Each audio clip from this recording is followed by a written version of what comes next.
नमस्कार दोस्तों। तो चलिए कंटिन्यू करते हैं हिंदी साहित्य प्रश्न उत्तर। इससे पहले भारतेंदु काल, द्विवेदी काल, छायावाद काल, प्रगतिवाद, प्रयोगवाद, नई कविता, अकविता, साठोत्तरी कविता से जुड़े प्रश्न उत्तर की चर्चा की जा चुकी है। अभी हिंदी साहित्य के जो विभिन्न प्रकार के गद्य विधाएं हैं, उपन्यास, कहानी, रेखाचित्र, आत्मकथा, जीवनी, नाटक, इनसे जुड़े प्रश्न उत्तर की चर्चा की जा रही है।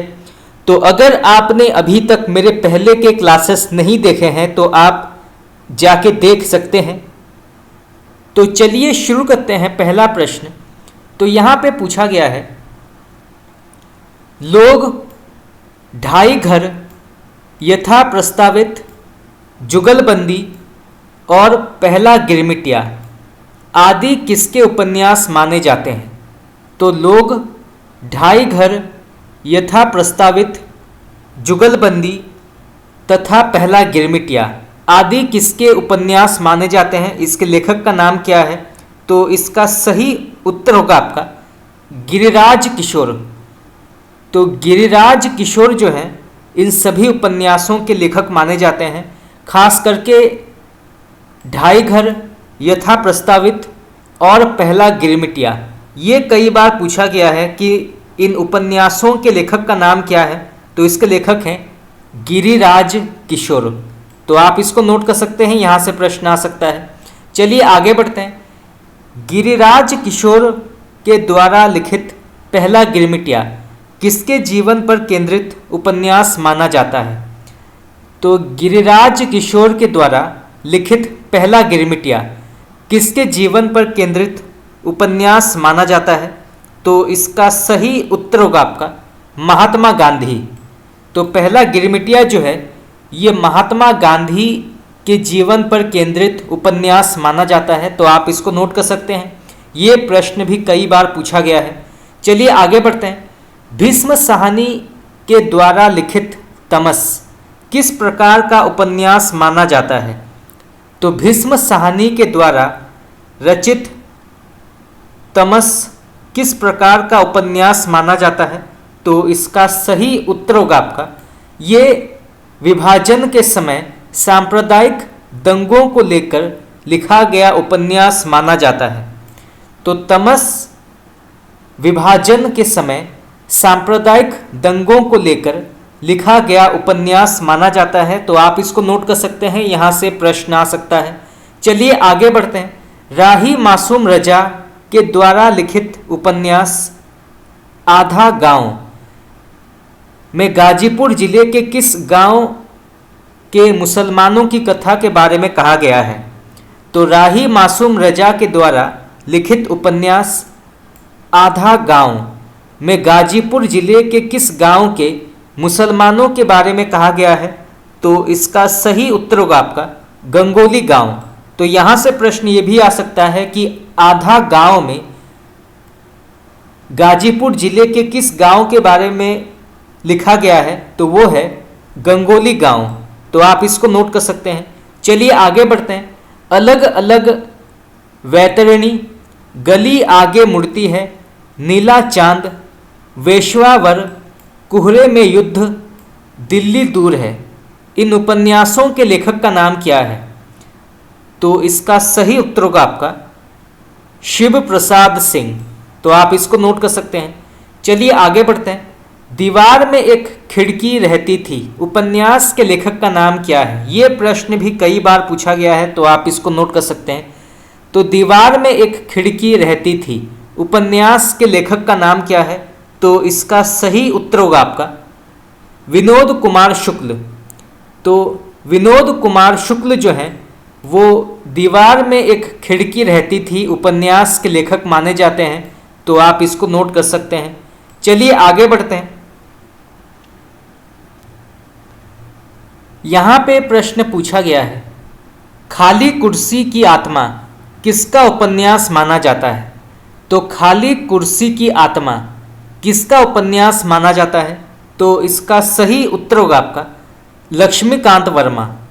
तो लक्ष्मीकांत वर्मा की उपन्यास मानी जाती है खाली कुर्सी की आत्मा। तो आप इसको नोट कर सकते हैं। चलिए आगे बढ़ते हैं।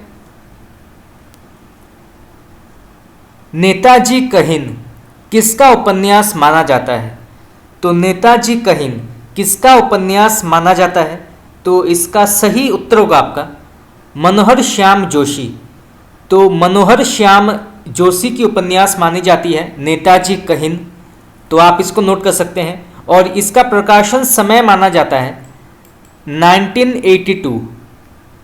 तो 1982 को नेताजी कहिन उपन्यास का प्रकाशन हुआ था और इसके लेखक माने जाते हैं मनोहर श्याम जोशी।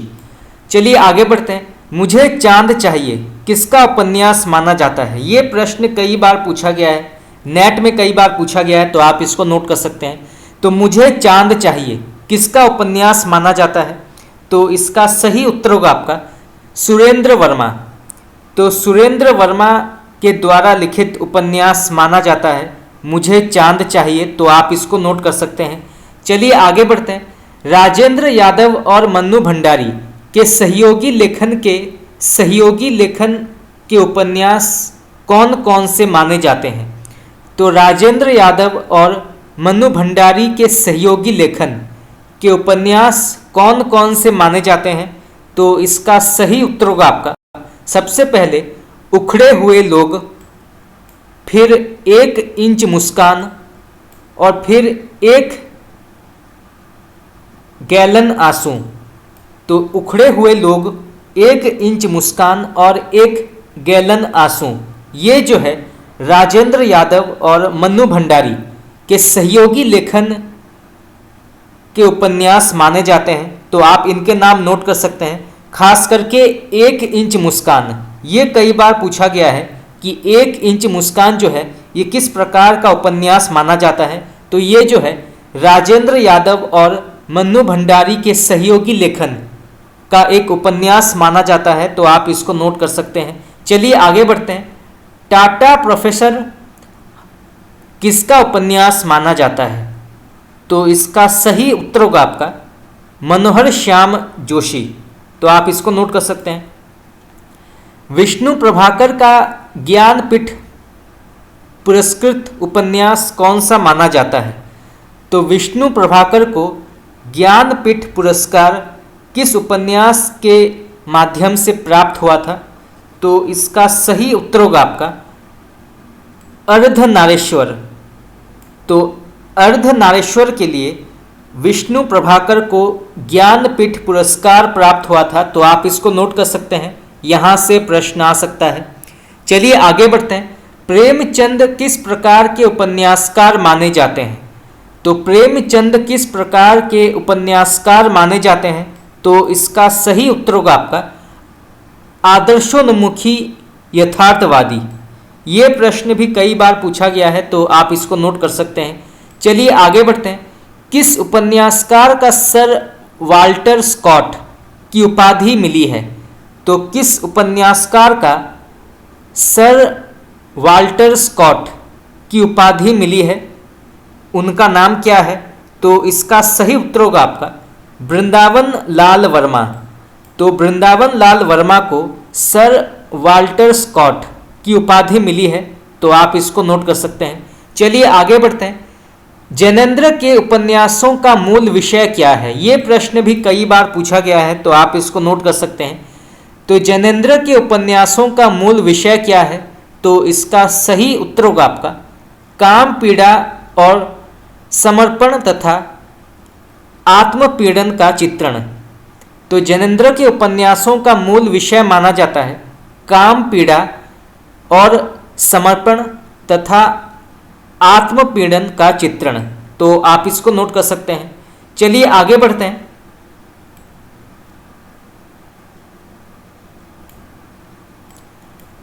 नागार्जुन के द्वारा लिखित किस उपन्यास में एक वृक्ष को उपन्यास का नायक बनाया गया है? ये प्रश्न भी कई बार पूछा गया है, तो आप इसको नोट कर सकते हैं। तो नागार्जुन के द्वारा लिखित किस उपन्यास में एक वृक्ष को उपन्यास का नायक बनाया गया है? तो इसका सही उत्तर होगा आपका बाबा बटेश्वर नाथ। तो बाबा बटेश्वर नाथ में एक पेड़ को उपन्यास का नायक बनाया गया है और इसके लेखक का नाम है नागार्जुन। तो आप इसको नोट कर सकते हैं, यहाँ से दो प्रकार के प्रश्न आ सकते हैं। चलिए आगे बढ़ते हैं। प्रेमचंद के किस उपन्यास को ग्रामीण जीवन और कृषि संस्कृति का महाकाव्य कहा जाता है? तो प्रेमचंद के किस उपन्यास को ग्रामीण जीवन और कृषि संस्कृति का महाकाव्य कहा जाता है? तो इसका सही उत्तर होगा आपका गोदान। चलिए आगे बढ़ते हैं। शुरू में किस उपन्यास का पठन सुख लेने के लिए लोगों ने हिंदी पढ़नी सीखी? ये प्रश्न भी कई बार पूछा गया है, नेट में कई बार पूछा गया है, तो आप इसको नोट कर सकते हैं। तो शुरू में किस उपन्यास का पठन सुख लेने के लिए लोगों ने हिंदी पढ़नी सीखी? तो इसका सही उत्तर होगा आपका चंद्रकांता संतति। तो चंद्रकांता संतति को पढ़ने के लिए शुरू में लोगों ने हिंदी पढ़नी लिखनी सीखी, तो आप इसको नोट कर सकते हैं। और चंद्रकांता संतति के लेखक का नाम है देवकी नंदन खत्री, तो आप इसको नोट कर सकते हैं। चलिए आगे बढ़ते हैं। उपन्यासों को प्रकाशित करने वाली पुस्तकों, पत्रिकाओं एवं उनके संपादकों के नाम यहाँ पे नीचे दिए गए हैं, तो इन्हें भी जानना आवश्यक है। सबसे पहले पत्रिका आती है उपन्यास लहरी। तो उपन्यास लहरी के संपादक का नाम क्या है? तो इनका नाम है देवकी नंदन खत्री। उपन्यास, तो उपन्यास पत्रिका के लेखक माने जाते हैं किशोरी लाल गोस्वामी। फिर जासूस, तो जासूस पत्रिका के लेखक माने जाते हैं गोपाल राम गहमरी। उपन्यास बहार, तो उपन्यास बहार के संपादक माने जाते हैं जयराम दास गुप्त। और फिर दरोगा दफ्तर, तो दरोगा दफ्तर पत्रिका के संपादक माने जाते हैं रामलाल वर्मा। तो यहाँ से कई प्रकार के प्रश्न आ सकते हैं, तो आप इसको नोट कर सकते हैं। चलिए आगे बढ़ते हैं। यहाँ पे प्रश्न पूछा गया है, गोपाल राय ने हिंदी का प्रथम मौलिक उपन्यास किसे माना है? तो गोपाल राय ने हिंदी का प्रथम मौलिक उपन्यास किसे माना है?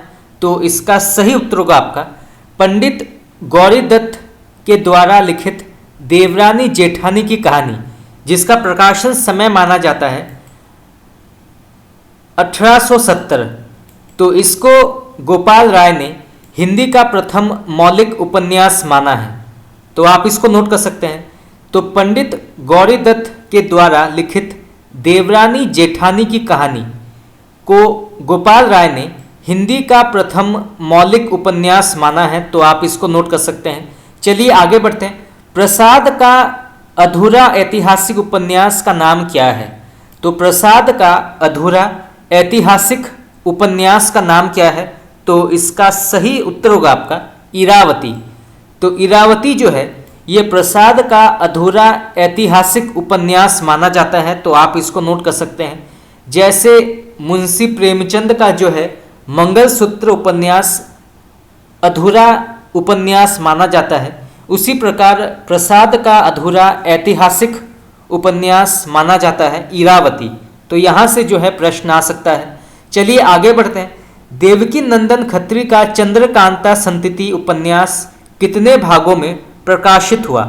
ये प्रश्न भी कई बार पूछा गया है, तो आप इसको नोट कर सकते हैं। तो देवकी नंदन खत्री का चंद्रकांता संतति उपन्यास कितने भागों में प्रकाशित हुआ? तो इसका सही उत्तर होगा आपका 24 भाग। 24 भाग में देवकी नंदन खत्री का उपन्यास चंद्रकांता संतति प्रकाशित हुआ, तो आप इसको नोट कर सकते हैं। चलिए आगे बढ़ते हैं। प्रेमचंद का प्रथम उपन्यास कौन सा माना जाता है? तो प्रेमचंद का प्रथम उपन्यास कौन सा माना जाता है? तो इसका सही उत्तर होगा आपका प्रेमा। प्रसाद के द्वारा लिखित सामाजिक उपन्यास का नाम क्या है? तो प्रसाद के द्वारा लिखित सामाजिक उपन्यास का नाम क्या है? तो पहला आता है कंकाल और फिर तितली। तो कंकाल और तितली जो है ये प्रसाद के द्वारा लिखित सामाजिक उपन्यास माना जाता है, तो आप इसको नोट कर सकते हैं। चलिए आगे बढ़ते हैं। पांड्य बेचैन शर्मा उग्र के किस बहुचर्चित उपन्यास को बनारसी दास चतुर्वेदी ने घासलेटी साहित्य कहा था? तो पांड्य बेचैन शर्मा उग्र के किस बहुचर्चित उपन्यास को बनारसी दास चतुर्वेदी ने घासलेटी साहित्य कहा था? तो इसका सही उत्तर होगा आपका चॉकलेट। प्रेमचंद के किस उपन्यास को दहेज प्रथा और अनमेल विवाह से उत्पन्न समस्या का चित्रण माना जाता है?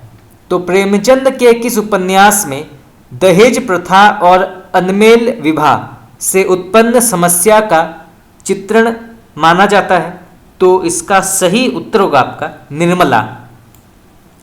तो निर्मला उपन्यास में दहेज प्रथा और अनमेल विवाह के बारे में कहा गया है, तो आप इसको नोट कर सकते हैं। चलिए आगे बढ़ते हैं। नागार्जुन के उपन्यासों में किस जिले का राजनीतिक सांस्कृतिक चित्रण उपलब्ध है? तो नागार्जुन के उपन्यासों में किस जिले का राजनीतिक सांस्कृतिक चित्रण उपलब्ध है? तो इसका सही उत्तर होगा आपका दरभंगा पूर्णिया। तो दरभंगा पूर्णिया जिले का राजनीतिक सांस्कृतिक उपन्यास के बारे में कहा गया है, तो आप इसको नोट कर सकते हैं। चलिए आगे बढ़ते हैं। अज्ञ के द्वारा लिखित शेखर एक जीवनी का मूल मंतव्य क्या है? तो अज्ञ के द्वारा लिखित शेखर एक जीवनी का मूल मंतव्य क्या है? तो इसका सही उत्तर होगा आपका स्वतंत्रता की खोज। तो स्वतंत्रता की खोज जो है ये शेखर एक जीवनी उपन्यास का मूल मंतव्य माना जाता है, तो आप इसको नोट कर सकते हैं। चलिए आगे बढ़ते हैं। हिंदी के किस उपन्यासकार को मध्य वर्ग का प्रसिद्ध चितेरा कहते हैं? तो हिंदी के किस उपन्यासकार को मध्य वर्ग का प्रसिद्ध चितेरा कहते हैं? तो इसका सही उत्तर होगा आपका उपेंद्र नाथ अश्क। तो उपेंद्र नाथ अश्क को मध्य वर्ग का प्रसिद्ध चितेरा कहते हैं, तो आप इसको नोट कर सकते हैं। ये प्रश्न भी कई बार पूछा गया है। चलिए आगे बढ़ते हैं। यहां पे प्रश्न पूछा गया है, रांगे राघव ने अपने किस उपन्यास में राष्ट्र विभाजन के फलस्वरूप सिंधु घाटी की भूमि में आए बदलाव का चित्रण किया गया है? तो रांगे राघव ने अपने किस उपन्यास में राष्ट्र विभाजन के फलस्वरूप सिंधु घाटी की भूमि में आए बदलाव का चित्रण किया गया है? तो इसका सही उत्तर होगा आपका मुर्दों का टीला। तो मुर्दों का टीला में जो है राष्ट्र विभाजन के फलस्वरूप सिंधु घाटी की भूमि में आए बदलाव का चित्रण किया गया है, तो आप इसको नोट कर सकते हैं। यहां से प्रश्न आ सकता है। चलिए आगे बढ़ते हैं। डॉक्टर धर्मवीर भारती का उपन्यास सूरज का सातवां घोड़ा किस श्रेणी का उपन्यास माना जाता है? तो डॉक्टर धर्मवीर भारती का उपन्यास सूरज का सातवां घोड़ा किस प्रकार का उपन्यास माना जाता है? तो इसका सही उत्तर होगा आपका प्रयोगशील। चलिए आगे बढ़ते हैं। अज्ञ के किस उपन्यास को प्रशंसा प्रकाशमान पुच्छल तारा कहकर की गई थी? तो अज्ञ के किस उपन्यास को प्रशंसा प्रकाशमान पुच्छल तारा कहकर की गई थी? तो इसका सही उत्तर होगा आपका शेखर एक जीवनी। तो शेखर एक जीवनी को प्रकाशमान पुच्छल तारा कहकर इसका सम्मान किया गया था, तो आप इसको नोट कर सकते हैं। चलिए आगे बढ़ते हैं। अमृतलाल नागर के किस उपन्यास में लखनऊ के चौक के रूप में हिंदुस्तानी समाज की विभिन्न छवियां मौजूद है? तो अमृतलाल नागर के किस उपन्यास में लखनऊ के चौक के रूप में हिंदुस्तानी समाज की विभिन्न छवियां मौजूद है? तो इसका सही उत्तर होगा आपका बूंद और समुद्र। तो बूंद और समुद्र में लखनऊ के चौक के रूप में हिंदुस्तानी समाज की विभिन्न छवियां मौजूद हैं, तो आप इसको नोट कर सकते हैं। चलिए आगे बढ़ते हैं। किस उपन्यास में अलिफ लैला और पंचतंत्र के ढंग पर लिखी गई 7 अलग अलग कहानियां किस्सागो के व्यक्तित्व से जुड़कर उपन्यास बन जाती है? तो फिर से पढ़ते हैं। किस उपन्यास में अलिफ लैला और पंचतंत्र के ढंग पर लिखी गई 7 अलग अलग कहानियां किस्सागो के व्यक्तित्व से जुड़कर उपन्यास बन जाती है? उस उपन्यास का नाम क्या है? तो इसका सही उत्तर होगा आपका सूरज का 7वां घोड़ा। तो आप इसको नोट कर सकते हैं। चलिए आगे बढ़ते हैं। डार के बिछुड़ी, मित्रों मरजानी, सूरजमुखी अंधेरे के, जिंदगी नामा, जिंदा रुख, दिलो दानिश और समय सरगम किसका उपन्यास माना जाता है? तो डार की बिछुड़ी, मित्रों मरजानी, सूरजमुखी अंधेरे के, जिंदगी नामा, जिंदा रुख, दिलो दानिश और समय सरगम किसका उपन्यास माना जाता है? तो इसका सही उत्तर होगा आपका कृष्णा सोबती। तो आप इसको नोट कर सकते हैं, यहां से प्रश्न आ सकता है। चलिए आगे बढ़ते हैं। अंतिम अरण्य किसका उपन्यास माना जाता है? तो अंतिम अरण्य किसका उपन्यास माना जाता है? तो इसके लेखक माने जाते हैं निर्मल वर्मा।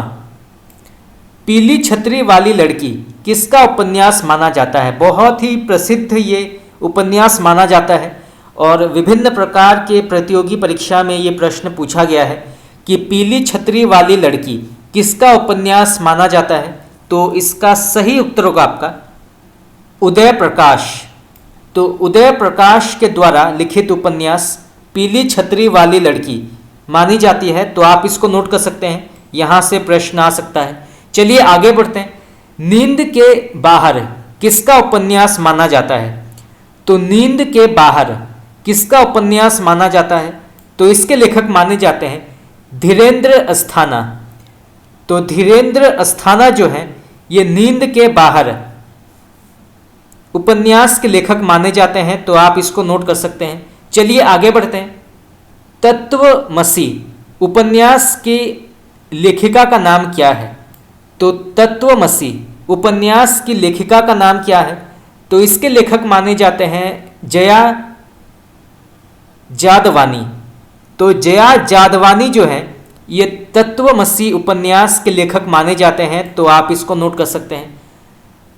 चलिए आगे बढ़ते हैं। अन्ववर्षी उपन्यास की लेखिका का नाम क्या है? तो अन्ववर्षी उपन्यास की लेखिका का नाम क्या है? तो इसका सही उत्तर होगा आपका उषा प्रेमदा।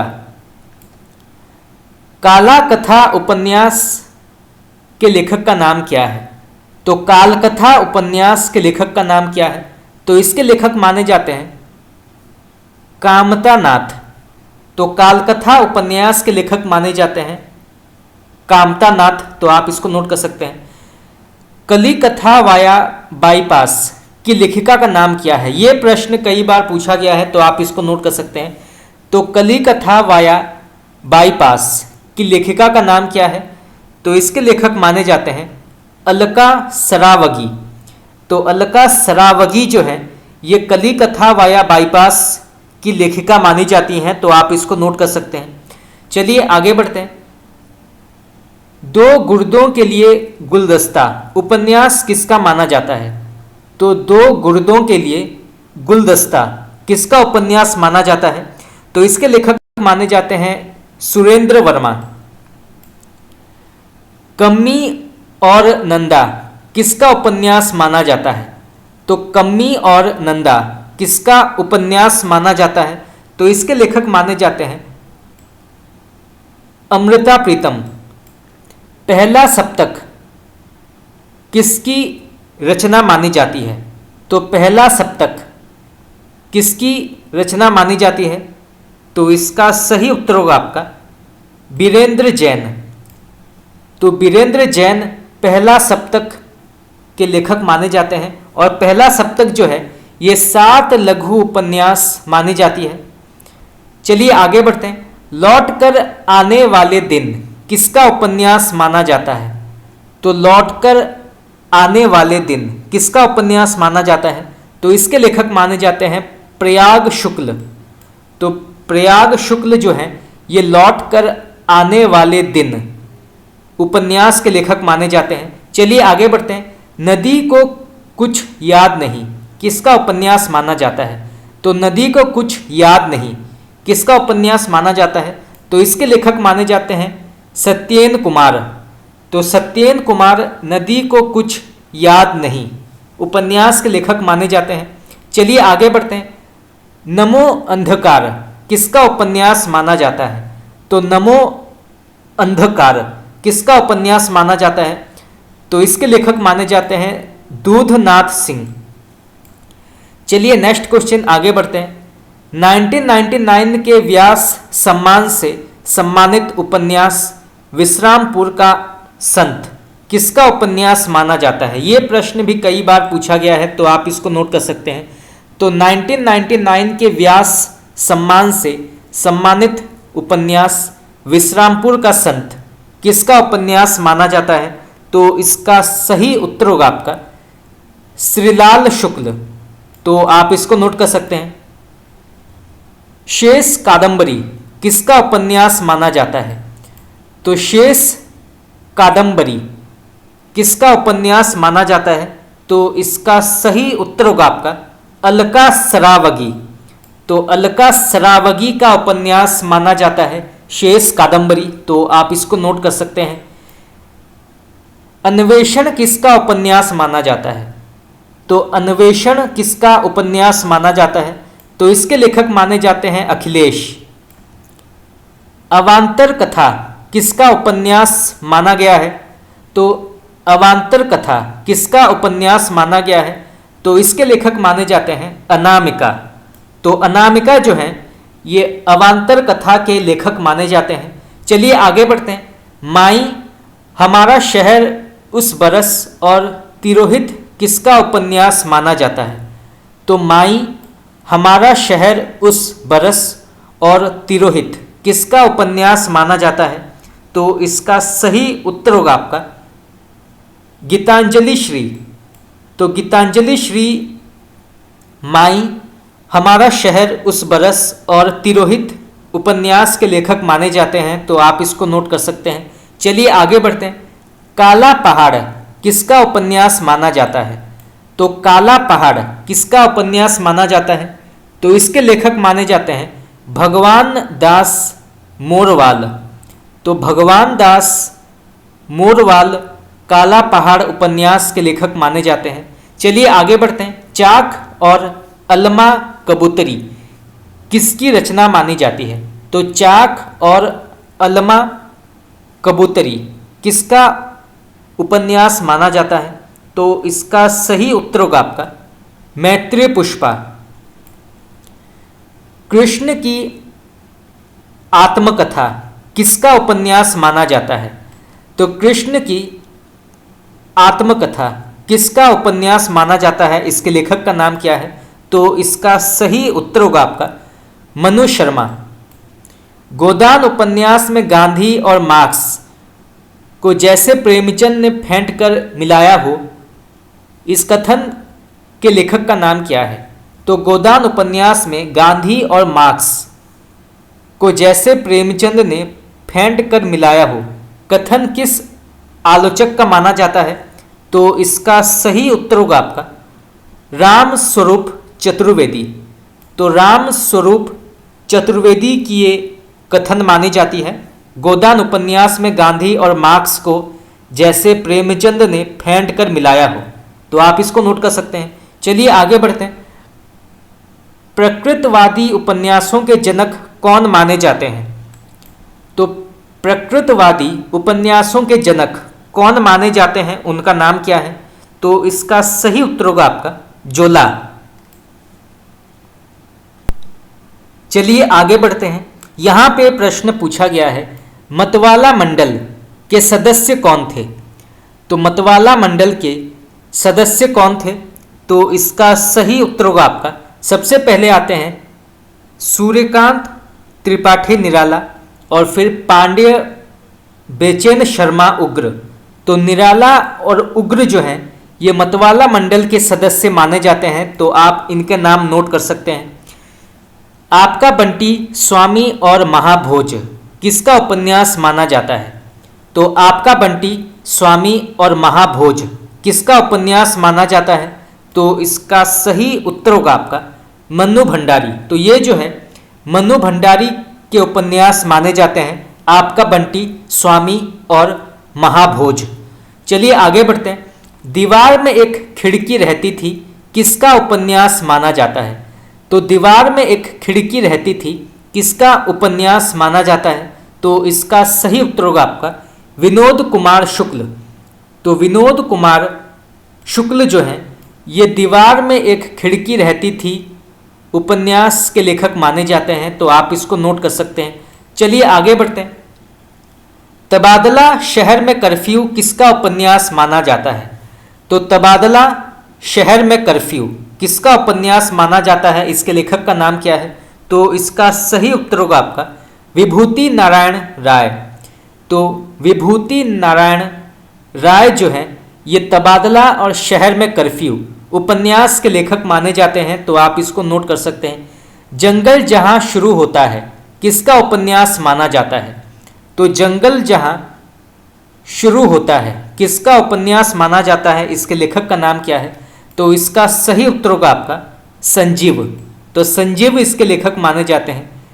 पीली आंधी किसका उपन्यास माना जाता है? ये प्रश्न आपका नेट में पूछा गया था, नेट में टीजीटी पीजीटी में भी कई बार पूछा गया है कि पीली आंधी उपन्यास के लेखक का नाम क्या है? तो इसके लेखक माने जाते हैं प्रभा खेतान।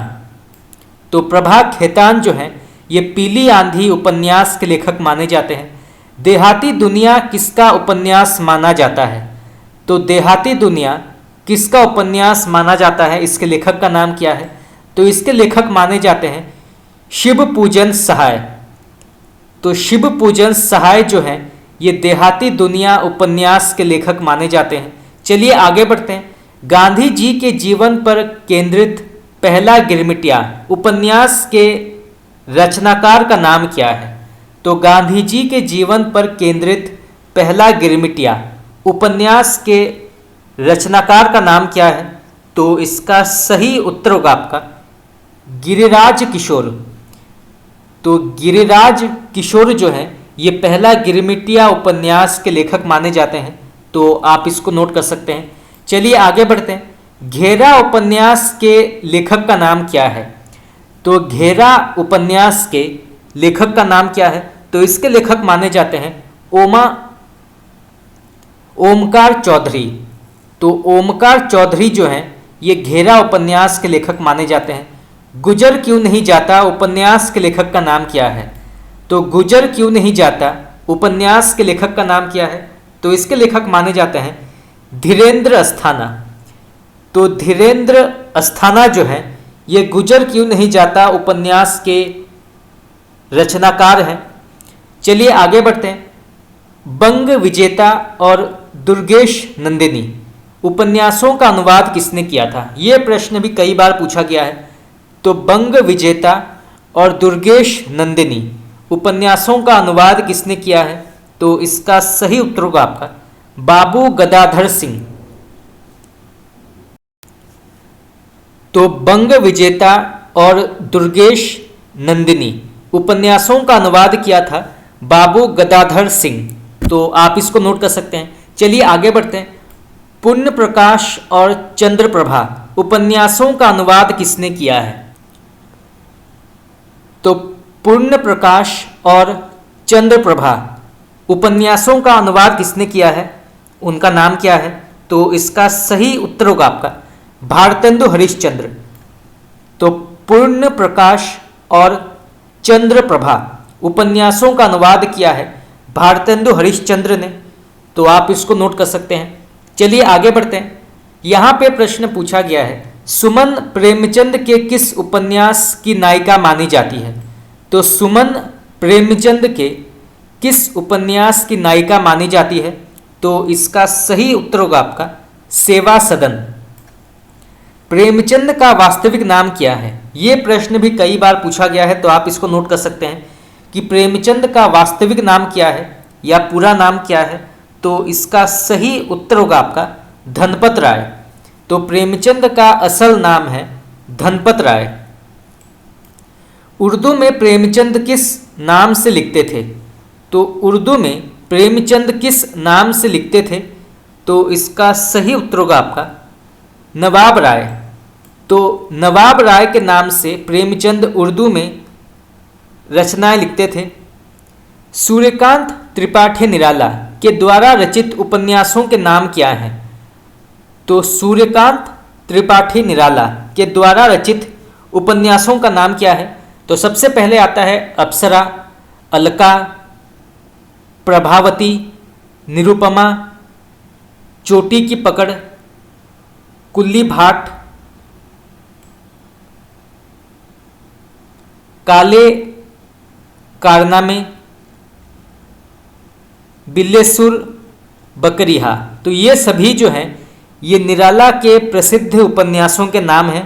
सबसे पहले अप्सरा, फिर अलका, प्रभावती, निरुपमा, चोटी की पकड़, कुल्ली भाट, काले कारनामे और बिल्लेसुर बकरिहा। तो आप इसको नोट कर सकते हैं। चलिए आगे बढ़ते हैं। सुमित्रा नंदन पंत के द्वारा रचित उपन्यास का नाम क्या है? तो सुमित्रा नंदन पंत के द्वारा रचित उपन्यास का नाम क्या है? तो इसका सही उत्तर होगा आपका हार। उपन्यास सम्राट प्रेमचंद का जन्म कब और कहाँ हुआ था? ये प्रश्न भी कई बार पूछा गया है, तो आप इसको नोट कर सकते हैं। तो उपन्यास सम्राट प्रेमचंद का जन्म कब और कहाँ हुआ था? तो इसका सही उत्तर होगा आपका 1880 में लमही नामक एक गांव में हुआ था, जो वाराणसी में है। तो प्रेमचंद का जन्म जो है वो 1880 में लमही में हुआ था, जो वाराणसी में है। तो आप इसको नोट कर सकते हैं। और यहाँ से प्रश्न ये भी आ सकता है कि उपन्यास सम्राट के तौर पर कौन माने जाते हैं, कौन से साहित्यकार माने जाते हैं? तो वो हैं प्रेमचंद। तो यहाँ से दो प्रकार के प्रश्न आ सकते हैं कि मुंशी प्रेमचंद का जन्म कहाँ हुआ था? तो ये हुआ था लमही में, जो वाराणसी में है, और इसका समय माना जाता है 1880। चलिए आगे बढ़ते हैं।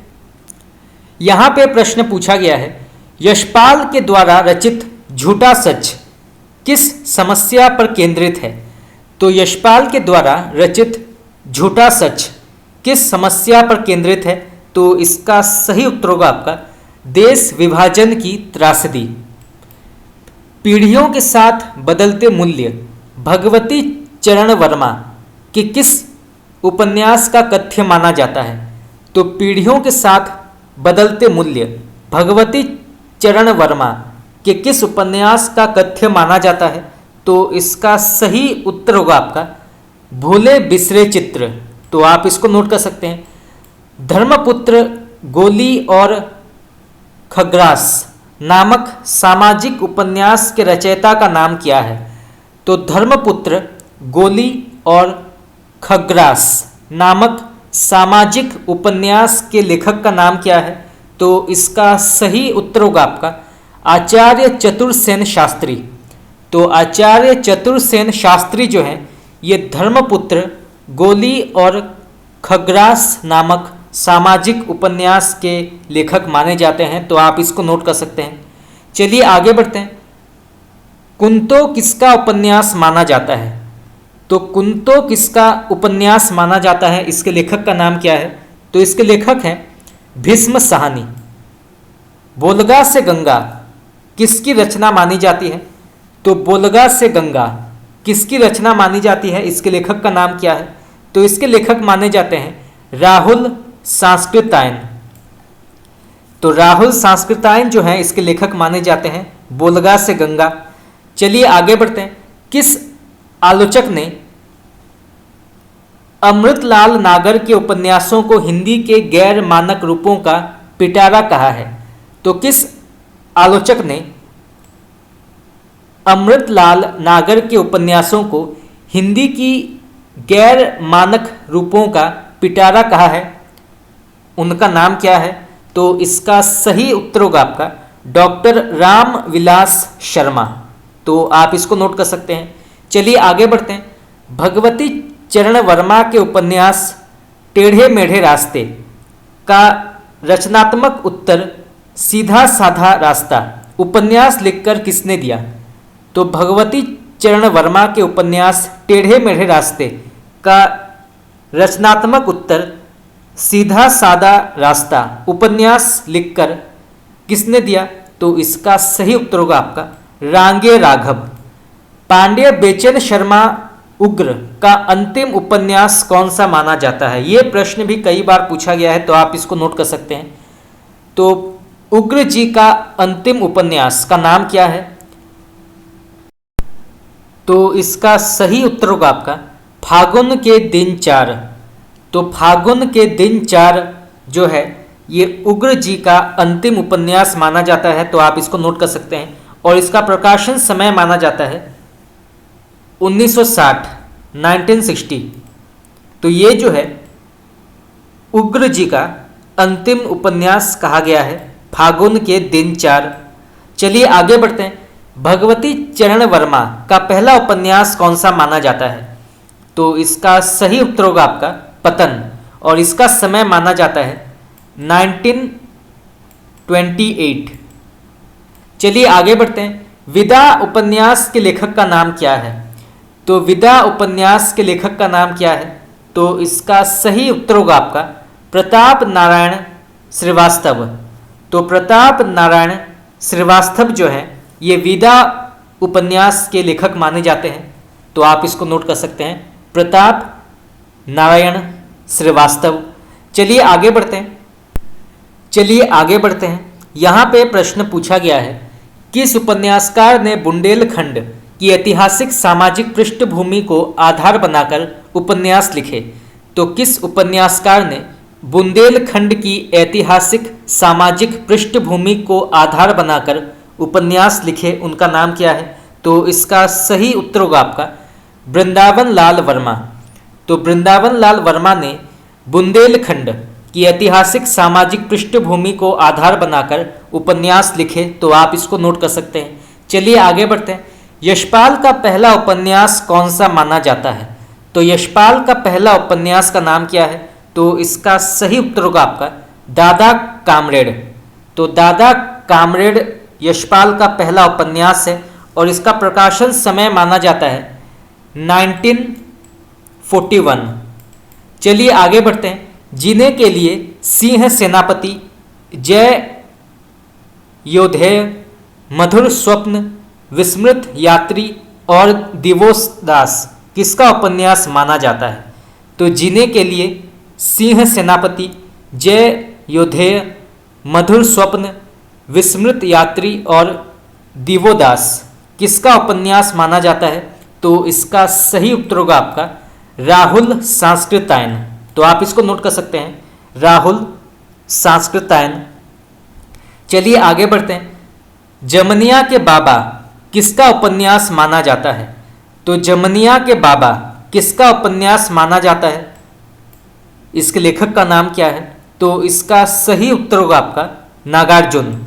तो नागार्जुन जो है ये जमनिया के बाबा उपन्यास के लेखक माने जाते हैं। ये प्रश्न भी कई बार पूछा गया है, तो आप इसको नोट कर सकते हैं। चलिए आगे बढ़ते हैं।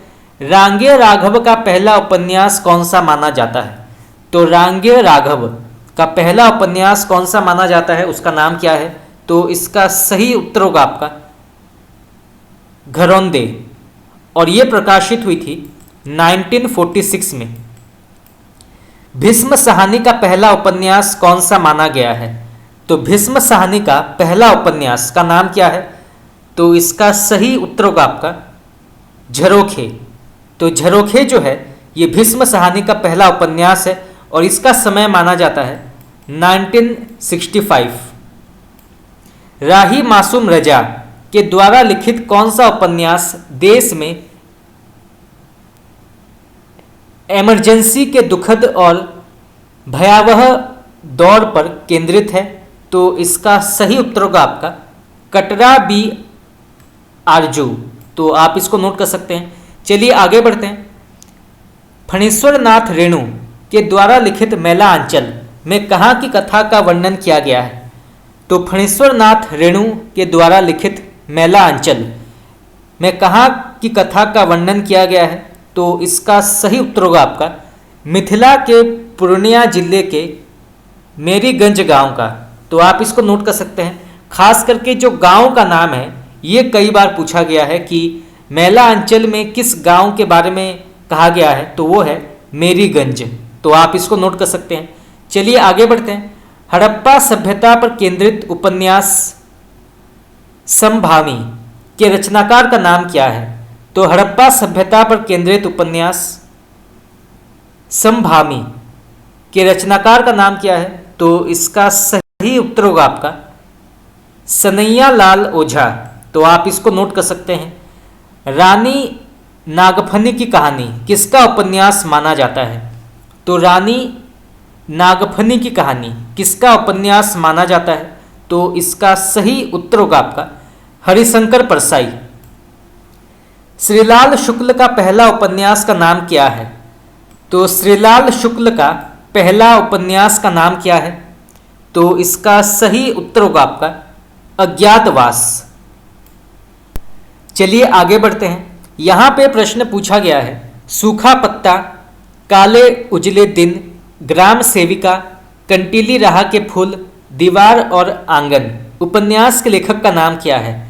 तो सूखा पत्ता, काले उजले दिन, ग्राम सेविका, कंटीली राह के फूल, दीवार और आंगन उपन्यास के लेखक का नाम क्या है? तो इसका सही उत्तर होगा आपका अमरकांत। तो अमरकांत इन सभी उपन्यास के लेखक माने जाते हैं। तो आप इसको नोट कर सकते हैं। चलिए आगे बढ़ते हैं। निर्मल वर्मा का पहला उपन्यास कौन सा माना जाता है? ये प्रश्न भी कई बार पूछा गया है। तो आप इसको नोट कर सकते हैं। तो निर्मल वर्मा का पहला उपन्यास का नाम क्या है? तो इसका सही उत्तर होगा आपका वे दिन, और ये प्रकाशित हुई थी 1964 में। दो देश और तीसरी उदासी किसका उपन्यास माना जाता है? तो दो देश और तीसरी उदासी किसका उपन्यास माना जाता है? इसके लेखक का नाम क्या है? तो इसके लेखक माने जाते हैं महेंद्र भल्ला। तो महेंद्र भल्ला जो है ये दो देश और तीसरी उदासी उपन्यास के लेखक माने जाते हैं। तो आप इसको नोट कर सकते हैं। तो दोस्तों इसी के साथ हमारा आज का प्रश्न उत्तर क्लास यहाँ पर समाप्त हुआ। आज हमने हिंदी उपन्यास से जुड़े महत्वपूर्ण प्रश्न उत्तर की चर्चा की। आगे हम और भी प्रश्न उत्तर की चर्चा करेंगे, परंतु आज के लिए इतना ही। अगर आप लोगों को मेरा क्लास अच्छा लगा तो आप मुझे कमेंट करके बता सकते हैं। आपका बहुत बहुत धन्यवाद।